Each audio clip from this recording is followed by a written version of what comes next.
Авторы Әлібек Асқаров. Өр Алтай мен қайтейін бейгінді романы.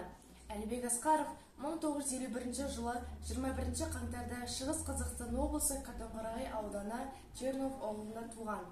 Бұл романда сол замандағы түрлі қақтығыстардың алмасқан тұсындағы қазақ ауылының бастан кешкен қиындықтар мен қызықты оқиғаларын бейнелеген. Бұл кітаптың басты мақсаты қазақ ауылының салт дәстүрлерін сақтап қалу мен ауыл тұрғындарының қалаға шоғырлануы.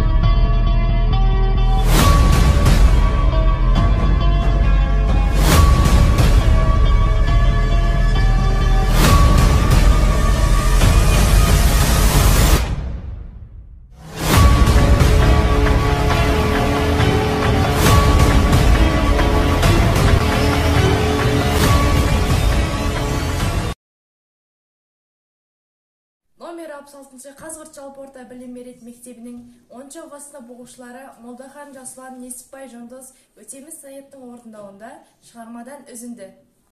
Айтары жоқ ауылдың айдарлы деген асқақ атқа әбден лайық байтақ ортада көркем жерде орын тепкені айдай шындық.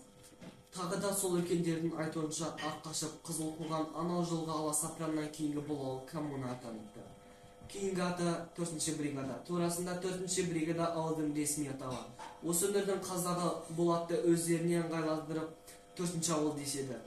Ал оны 4-ші бригада деп кім атап жүр, қай кезде атап жүр, неге бұлай аталды, ол жағын ешкім білмейді. Балдашы Байғоныстың есебінше осы соңғысы ауылға аса ұрымтау дәл тауып қойған атау секілді. Мысалы дейді Байекен саусақтарын бірінен соң бірі бүгіп.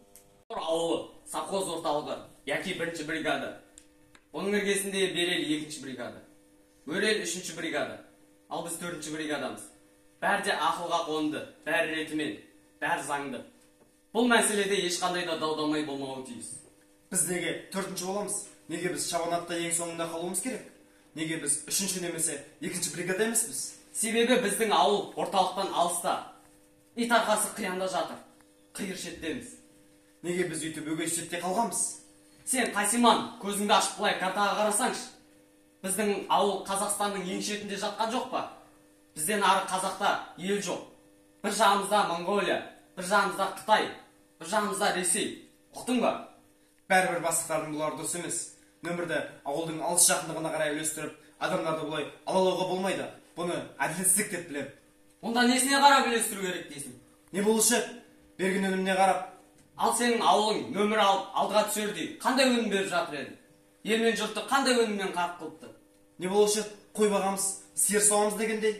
Ай Қасиман ай, сенің қайыстай қайысқан жайың, аузыңа қой мен сиырдан басқа не түсуші еді? Шана жасайды, арба жасайды, қауыт сайман жасайды дегендей. Олар немене, сен үшін не? Өнім емес пе? Әнекей, өзің айтып отырсың. Құдайя тәубә. Өнім дегенің бізде жетеді екен ғой. Неғымен оларды ұмыта қалғам?